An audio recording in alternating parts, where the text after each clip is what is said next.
کہتے جی کہ میرا بیٹا ہے 24 سال کی عمر ہے، وہ شادی نہیں کرنا چاہتا، بہرحال اللہ اس کو ہدایت دے، لیکن میری بیٹی پہلے اس کو کسی ڈاکٹر کے پاس چیک اپ کریں، ہو سکتا ہے وہ بیچارہ اس قابل ہی نہ ہو۔ ماں باپ تو سمجھ جانے والا جوان بعض اوقات جوان بیٹے ہوتے ہیں لیکن نعوذ باللہ وہ نامرد ہوتے ہیں یا اپنی صلاحیتیں کھو چکے ہوتے ہیں، تو آپ نہ کہیں اس کو، اس کے دوستوں کے ذمہ لگائیں کہ وہ اس کو کسی اچھے ڈاکٹر کے پاس لے جائیں، اس کے سارے ٹیسٹ کرائیں، ورنہ کیوں نوجوان کیوں شادی نہ کریں۔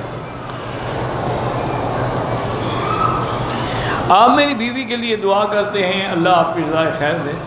میں تو سچی بات یہ ہے کہ اس کے جو خدمات ہیں نا، اس کے نصیب پہ حیران ہوں۔ آج صبح میں درس دے کے حرم سے نکل رہا تھا تو ایک آدمی مجھے آنکھیں ملے،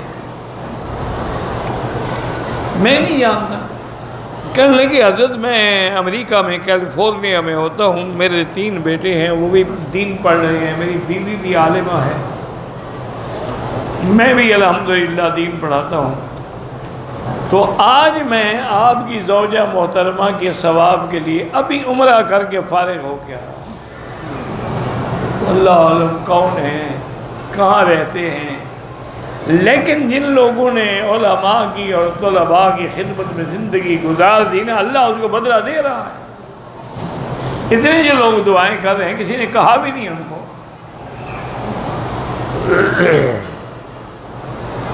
عید کے دن عید کی نماز سے پہلے کوئی نماز پڑھنی جائز نہیں ہے۔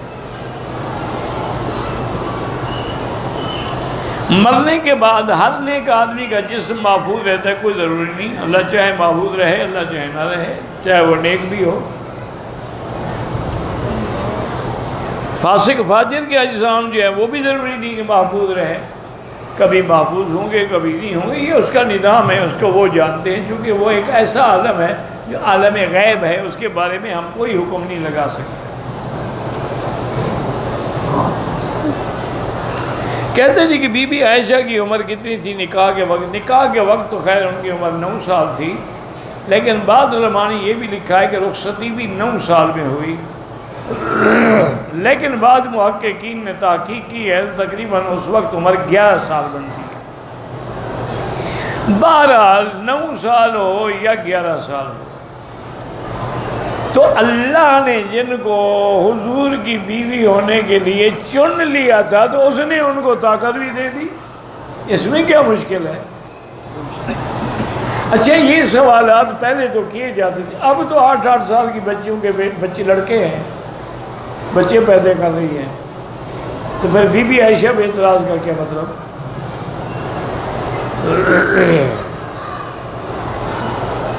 اچھا میرے بڑے دوست تھے حاجی مختار صاحب خانپور والے، فوت ہو گئے، اللہ ان کی مغفرت فرمائے، اللہ مغفر ہو ورحمہ وتجاوز عنہ، اللہ ان کے درجات بلند کرے، بڑے مدارس کی اور علماء کی بڑی خدمت کرتے تھے،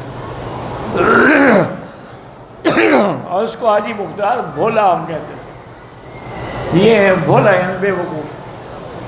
یہ ابتدا میں منڈی میں ایک عام بروکر قسم کا آدمی تھا، لوگوں کی سودا بیچتا تھا، منڈی میں مرچیں بیچتا تھا، اللہ نے اتنا رنگ لگایا نا جی، پھر کروڑوں پتی نہیں اربوں پتی ہو گیا، اتنا اللہ نے دیا اس کو، لیکن اس نے بھی ہمیشہ دین کے اداروں میں بڑی خدمت کی، میرے ساتھ تو خیر اس کو بڑی ہی محبت تھی، اللہ اس کی قبر پہ کروڑوں رحمتیں فرمائے، بڑی فلور مل لگائی ہوئی تھی، پورے شوگر ملوں کی پوری چینی خرید لیتا تھا، جتنی تمہاری پروڈکشن ہے وہ میری ہو گئی،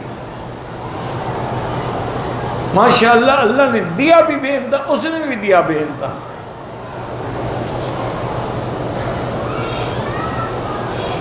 میرے ساتھ مذاق بھی کرتا تھا، محبت بڑی تھی، میں کہتے تھے مکی صاحب مولویوں میں ایک مولوی میں نے آپ کو دیکھا ہے کہ آپ نے کبھی مجھ سے کچھ مانگا نہیں،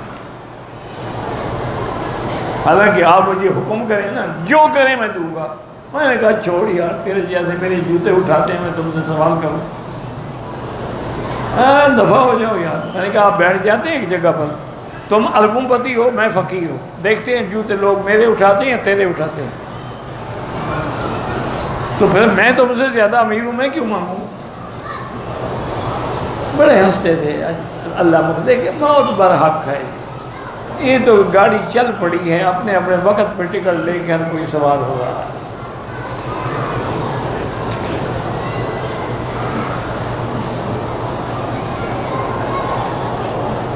کہتے تھے کہ مولانا سلیم اللہ خان صاحب نے شرح بخاری بھی لکھا ہے۔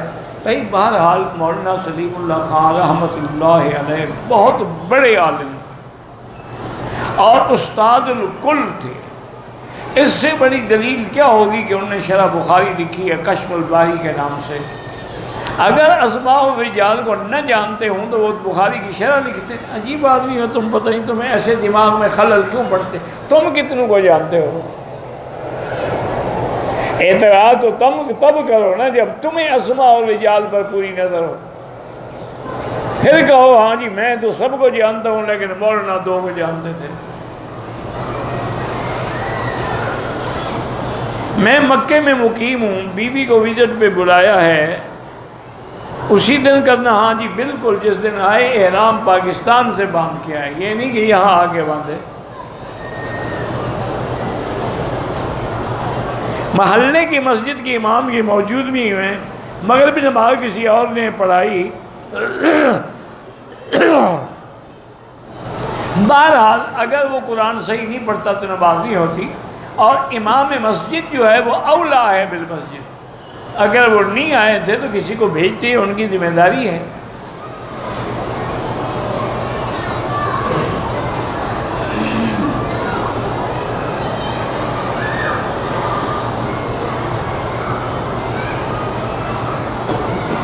ایک عورت کا خامند فوت ہو گیا، اس کی کوئی اولاد بھی نہیں ہے، خامند کی وراثت سے اس کو چوتھا حصہ ملا، ٹھیک ہے، تو اس نے یہ کیا کہ وہ سارے پیسے لگا کے دین کا مدرسہ بنا دیا تاکہ میرے خامند کو بھی ثواب ہو اور مجھے بھی ثواب ہو، اور اسی میں ہر سال خامند کے نام کی قربانی بھی بڑی خوش نصیب عورت ہے جو خامند کے مرنے کے بعد بھی وفا کر رہی ہے۔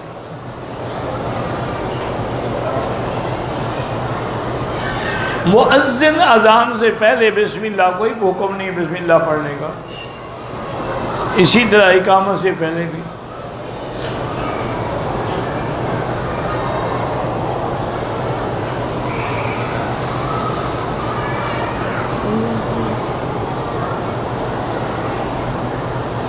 مجھے عید کی جو نماز تکبیرہ تحریمہ کے بعد، ہمیں تکبیر کے بعد بات جو بندہ، میں پتہ نہیں کیا لکھا ہے مجھے نہیں سمجھ آئی، سجدہ تلاوت بھی عصر کے بعد کر سکتے ہیں لیکن افضل یہ ہے مغرب کے بعد کریں۔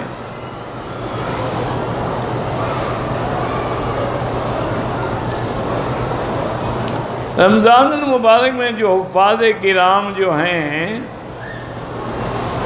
پیسے دیتے ہیں، پتہ نہیں مجھے نہیں سمجھ آئی کیا، وہ تو لیتے ہیں، دینے والے مولوی تو میں نے آج سنے۔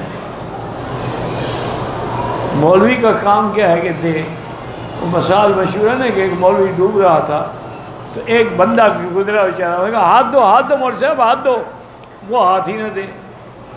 دوسرا کوئی عقل مند گزرا، اس نے کہا مولوی صاحب مر جائے گا، ہاتھ ہی نہ، اس کو کہو ہاتھ لو، تو انہوں نے کہا جی ہاتھ لو، تو مولوی صاحب نے فوراً پکڑ لیا، ماشاء اللہ۔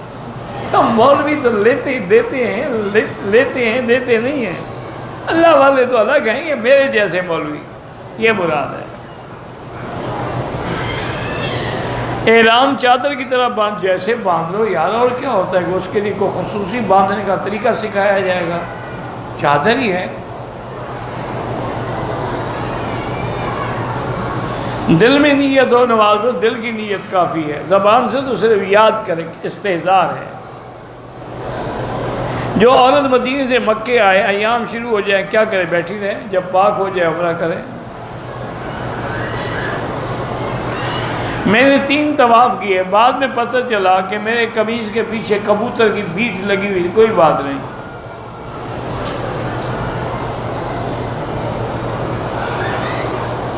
کہتے جی ہمارے گروپ میں کچھ لوگ ایسے ہیں جو یہاں کے اماموں کے پیچھے نماز نہیں پڑھتے، اللہ ان کو ہدایت دے۔ نمازی کے آگے گزر جانے سے نماز کا خشوع و خضوع ٹوٹ جاتا ہے، اس لیے حکم ہے کہ نہ گزرو۔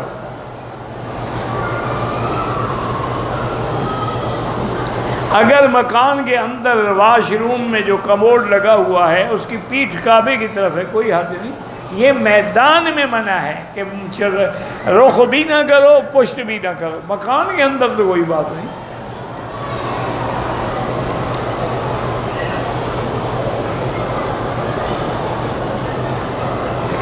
ہم امریکہ سے آپ کا یوٹیوب مغرب کے بعد سنتے ہیں، بڑا فائدہ الحمدللہ ہوا ہے.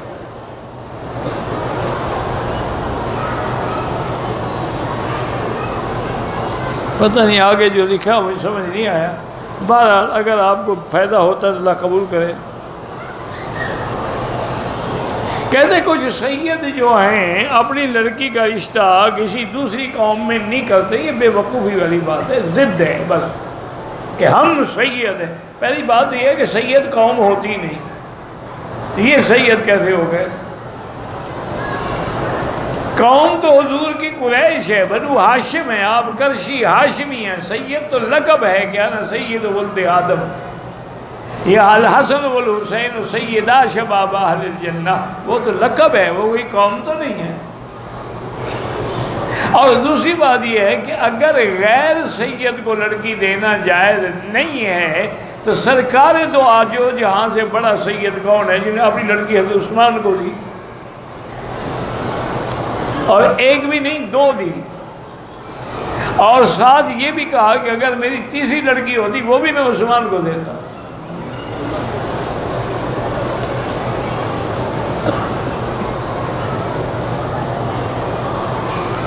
میرا پہلے حمل ضائع ہو گیا تھا، اب میں حاملہ ہوں، ڈر لگا رہتا ہے. یہ ڈر جو ہے نا اسی وجہ سے حمل ضائع ہو جاتا ہے. اللہ پہ چھوڑ دو، ڈر کس بات کا؟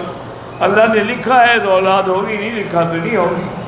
بہرحال قرآن میں ایک آیت ہے ان اللہ یمسک السماوات والارض ان تزولا ولئن زالتا لئن امسکہما من احد من بعد. یہ آیت پڑھ کے دعا مانگا کرو اور غم و فکر چھوڑ دو. یہی فکر کی وجہ سے تو حمل گر جاتے ہیں. آدمی جب اس فکر میں حمل گر جائے، حمل خدا نہ خواستہ گر نہ جائے، حمل گر نہ جائے، اسی میں تو ٹیوب جو ہے نا وہ کھل جاتی ہے، حمل گر جاتا ہے. کڑھائی والے کپڑے مرد پہن سکتے ہیں لیکن عورتیں نظر نہ آئیں. یعنی ایسا لباس نہ ہو جو دور سے عورتیں پہنتی ہیں. مردوں کے لیے سادہ کڑھائی ہوتی ہے. سنت مؤکدہ میں اور غیر مؤکدہ میں سنت مؤکدہ یہ ہے کہ جو کبھی بھی نہ چھوڑی جائے. جیسے ظہر سے پہلے 4 سنتیں ہیں، ظہر کے بعد 2 سنتیں، عصر سے پہلے 4 سنتیں غیر مؤکدہ ہے، چونکہ کبھی حضور نے پڑھی ہے کبھی نہیں پڑھی. 78 کلومیٹر جو ہے سفر ہو تو آدمی مسافر ہو جاتا ہے. عمرے کے بعد خواتین کے بال کاٹنے والی عورت کے لیے کیا شرائط ہیں؟ کوئی شرائط نہیں. تمہارے مردوں کے بال کاٹنے والوں کے لیے کیا شرائط ہیں؟ عمرہ کرتے ہو ماشاءاللہ اور آگے داڑھی منڈے کھڑے ہیں بال کاٹنے والے، بس بال کاٹنا شرط ہے. شرائط کہاں سے ڈھونڈو گے؟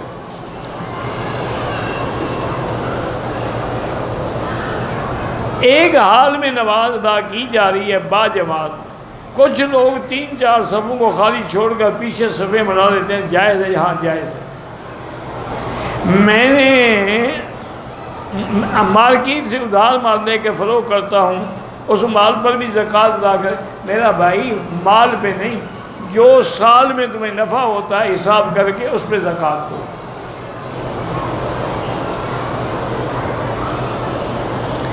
عائشہ مسجد سے احرام باندھنا کیسے؟ حضور کا حکم ہے، باقی تمہیں شک ہے تمہارے پاس تو کوئی علاج نہیں.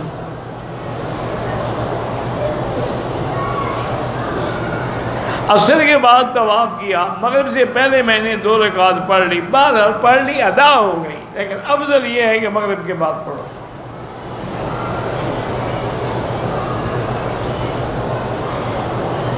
روضہ رسول اللہ پر شفاعت طلب نہ کریں، اللہ سے شفاعت طلب کریں کہ اللہم ارزقنا شفاعت نبیک محمد صلی اللہ علیہ وسلم.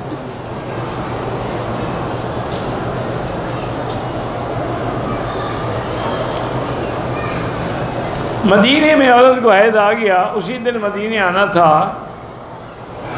بتایا کہ عمرے کی نیت نہ کریں، جدہ جائیں، جدہ سے مکہ آئیں، ہوٹل میں رہیں، وہاں سے 2 دن بعد واپسی کی فلائٹ تھی۔ ٹھیک کہا انہوں نے، اچھا کیا، انہوں نے راستہ بتایا ہے۔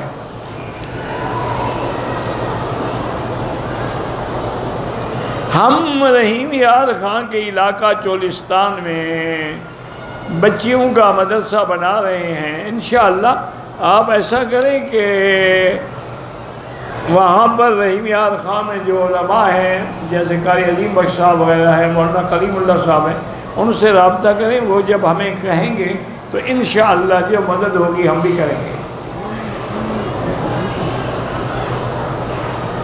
جو لوگ عمرے سے واپس جاتے ہیں، لوگ ان کو پیسے دیتے ہیں، بڑے بے وقوف ہیں، پتہ نہیں کیوں پیسے دیتے ہیں، آتے ہوئے دو تاکہ وہ بیچارہ عمرے پہ خرچ کریں، جب واپس آگے اب دے رہے ہیں۔ باہر لے لو ایسے لوگوں سے، دے کے اب کسی مدرسے کو دے دو۔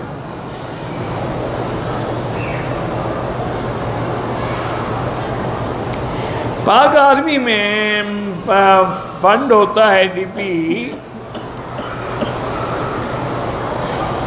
اس کے ساتھ جو منافع ہے وہ حلال ہے، وہ سود نہیں۔ مشرک اور شیعہ کا جنازہ نہ پڑھیں، دعا کی درخواست کرنا تو بالکل حکم سنت ہے۔ حضور نے فرمایا تھا حضرت عمر سے کہ آپ عمرے پہ جا رہے ہیں، لا تنسانا ان دعائک یا اخی عمر، ہمیں بھی اپنی دعاؤں میں نہ بھول جانا۔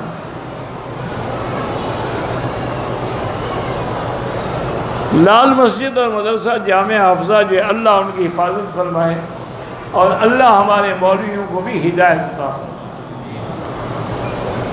وہ بھی کچھ جذبات میں آ کے ایسی باتیں کرتے ہیں کہ اپنے لیے کانٹے بو لیتے ہیں۔ بلوچ ہیں نا، بلوچ ان کا قصور کیا بیچار ہوگا؟ بلوچ آدمی تو ہوتا ہی بے سے بد عقل ہے۔ ہمارے تو بھائی ہیں، بڑا مجاہد آدمی، لیکن بس جو منہ میں آئے کہہ دیتے ہیں، اللہ ہدایت دے۔ اللہ کے بندے، مشکل وقت ہے، مصالحت سے، محبت سے، پیار سے مسائل کو حل کرو۔ پہلے بھی ضد کی وجہ سے کتنے بچے مارے گئے، مارنے والے مجرم ہیں، لیکن ہم ضد کرنے والے بھی تو مجرم ہیں۔ اگر ہم بچوں کو نکال لیتے، ان کی بات مان لیتے، بچے تو شہید نہ ہوتے نا۔ 3 ساتھی تھے، حج کر رہے تھے کفیل کے ساتھ، مینا میں حجاج کی خدمت کر رہے، 2 دن ہم نے پتھر مارے، تیسرے دن 2 ساتھی گئے، ٹھیک ہو گیا، اللہ قبول کرے۔ سگریٹ پینے سے وضو ٹوٹ جاتا ہے؟ نہ جی، پکا ہو جاتا ہے، آگ لگ گئی نا۔ کسی چیز کو آگ پہ رکھا جائے تو پکی ہو جائے گی، ٹوٹ کیسے جائے گی؟ وضو تو نہیں ٹوٹتا، لیکن ناجائز ہے، مکروہ ہے اور حرام ہے سگریٹ پینا۔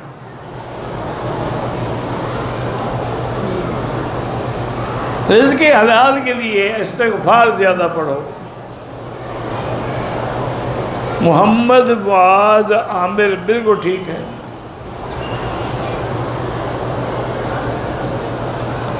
آپ نے میرے گھر والوں کے لیے دعا کی، اللہ آپ کو جزائے خیر دے۔ تمام انبیاء حیات ہیں، اور حیات النبی کا منکر کوئی نہیں دنیا میں۔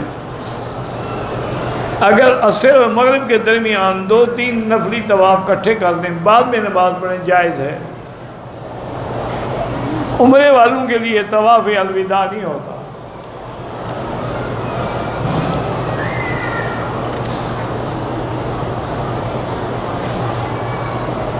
میں نے 28 سال ہو گئے، شادی نہیں کی۔ میں چاہتا ہوں کہ سنت کے مطابق اللہ سے دعا کرتے رہو، انشاءاللہ ہوگی، لیکن شادی ضرور کرو، کہ حضور نے فرمایا کہ نکاح من سنتی، نکاح میرا طریقہ ہے، من رغب عن سنتی فلیس منی، جو میرے طریقے سے انکار کرے اس کا مجھ سے کوئی تعلق نہیں۔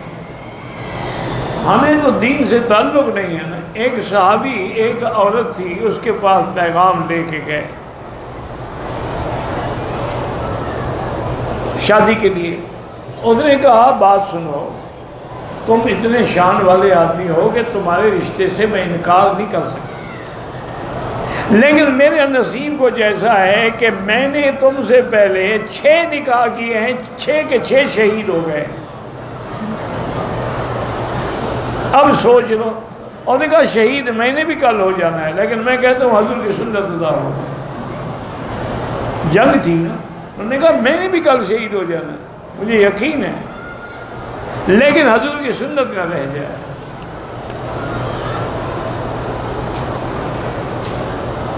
مجھ سے بد نظری ہوتی ہے، لا حول ولا قوت الا باللہ العلی العظیم پڑھا کرو۔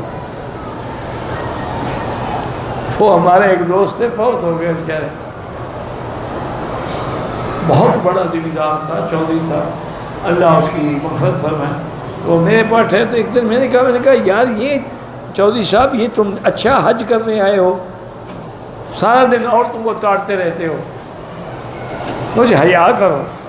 کہنے لگا مکی صاحب کی پوچھنے ہو، ہن تک تو اسی کھوتیاں لئی پھردی ہیں، انہاں تے ہن آ کے ویکھے نے۔ ہنس کے ہم مر گئے، کہتے ہیں ہن تک تے اسی کھوتیاں چراندے رہے ہیں، رنہ تے ہن ویکھے نے، تو کیا کدھر جائیے پھر؟ میں توبہ کر، شرم کر، حج پہ آئے ہو۔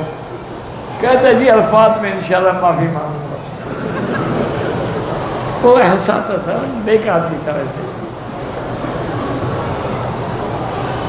مجھے بادی بواسیر ہے، بہرحال زمزم سے استنجا بھی کر سکتے ہیں اسی نیت سے کہ اللہ شفا عطا فرما دے۔ اور آج کل یہ کوئی ایسا مسئلہ نہیں رہا میرا بھائی، ہسپتال میں ایک انجیکشن لگائیں گے بات ختم۔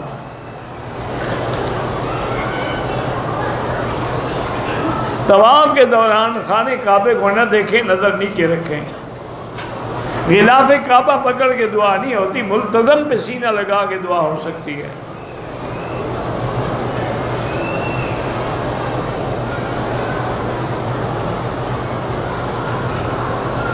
کہتے ہیں کہ میں نے مولانا طارق جمیل صاحب کے بیانات سنے ہیں، پتہ نہیں لوگ ان کے پیچھے کیوں پڑ گئے، اللہ ہدایت دے۔ وہ یار ساری دنیا تعریف کرے نا، دماغ خراب ہو جائے، اچھا ہے کچھ لوگ ایسے بھی ہوں۔ ایک عورت نے عائشہ مسجد احرام باندھا، طواف کیا، صفا مروہ کیا، ہوٹل میں بغیر بال کاٹے احرام کھول دیا، آدھے گھنٹے کے بعد بال کٹوائے، کوئی بات نہیں۔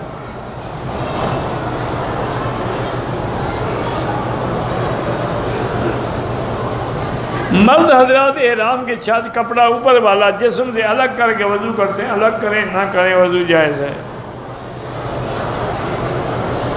6 عورتوں نے آپس میں ایک دوسرے کے بال کاٹے، کوئی بات نہیں، ٹھیک ہے۔ 2 بھائی عمرے پہ آئے، ایک دوسرے کا حل کر سکتے ہیں، کر سکتے ہیں۔ واقعہ معراج مکے میں پیش آیا ہے، مدینے میں نہیں، ہجرت سے 2 سال پہلے۔ یہ تو قرآن ہے یار، اس میں بھی تم مسئلے پوچھ۔ اسریٰ بعبدہ لیلا من المسجد الحرام،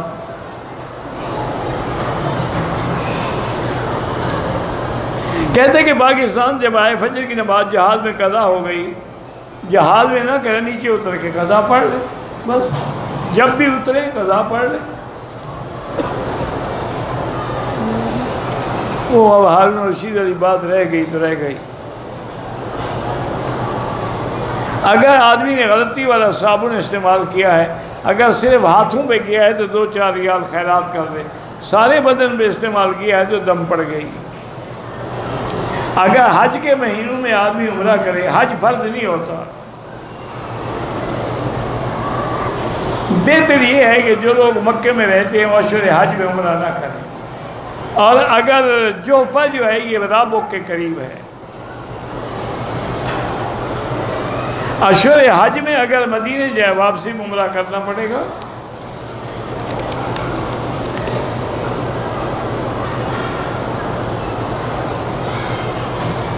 میرے بیٹے کی عمر 30 سال ہے، گزشتہ 1.5 سال سے پیشاب کی نالی لگی ہوئی ہے، اللہ شفا کاملہ صحت عاجلہ عطا فرمائے۔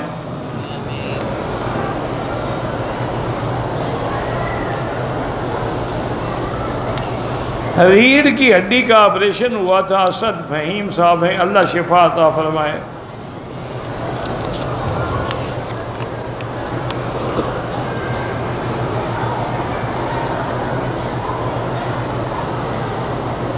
ایک عورت کو 2 مرتبہ طلاق ہوئی ہے، وہ عورت نسب، ذات، عمر، تعلیم میں تقریباً برابر ہے، میری دعا ہے کہ اللہ اس سے میری شادی کر دے، آپ استخارہ کرو پہلے۔ خیر ہو تو کر دے، شر ہو تو دفع کرے۔ زندہ انسان کے لیے دعا کریں، طواف نہیں۔ اللہ ہر مسلمان کو اولاد صالح عطا فرمائے۔ میں ریاض سے کام کے لیے آ رہا تھا، مسجد عائشہ احرام بنا، آپ پہ دم نہیں، آپ کام کے لیے آئے ہیں۔ طواف کے دوران تیسرا کلمہ پڑھیں، درود شریف پڑھیں، یا سبحان اللہ، الحمدللہ، لا الہ الا اللہ، اللہ اکبر پڑھیں، سب جائز ہے۔ ہمارے پہلی بیٹیاں ہیں، ہم اس نیت سے طواف کر سکتے ہیں کہ اللہ ہمیں بیٹا دے، کر سکتے ہیں۔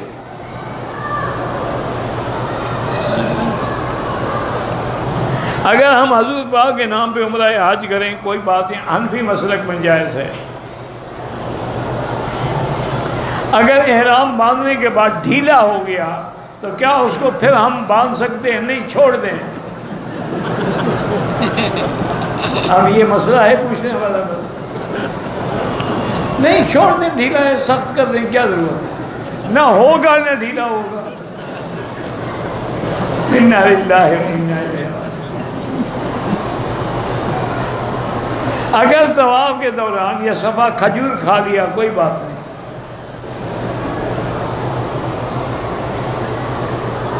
صبح کی نماز کے بعد بعض مسجدوں میں اللہ کا ذکر ہوتا ہے، بہرحال احناف کے نزدیک جائز ہے۔ افضل یہ ہے کہ ہر آدمی الگ ذکر کرے۔ مسجد عائشہ سے احرام باندھنا حضور کا فرمان ہے۔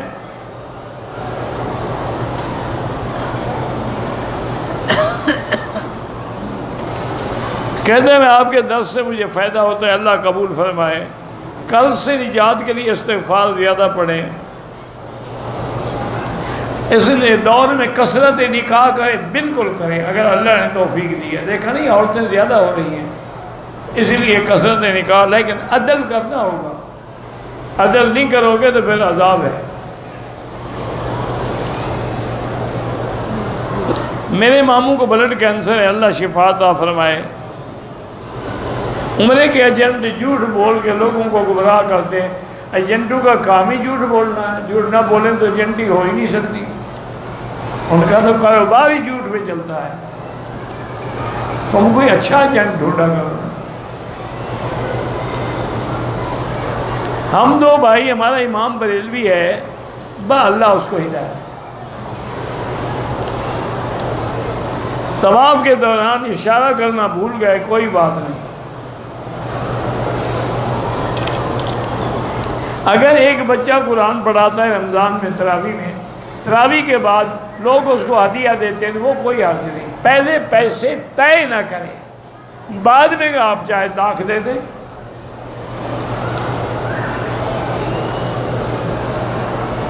حرم کی آواز جو ہے نماز کی باہر سڑک پر ہوتی ہے، آپ ٹی وی کھول لیں تو آپ کے ملک میں بھی آواز آتی ہے۔ جب تک صفحے نہ نظر آئے نماز نہیں ہوتی۔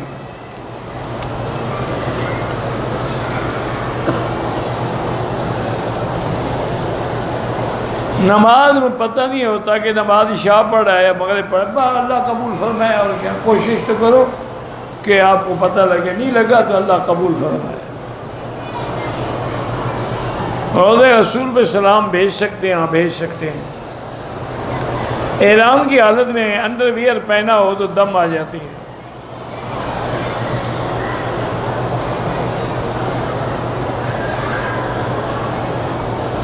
ایک ہمارا ساتھی اور دعا کرتا رہتا ہے کہ میری بیوی مر جائے تاکہ میں جہاد میں، کسی کی موت کی دعا مانگنی حرام ہے، اپنی موت کی دعا مانگنی بھی حرام ہے۔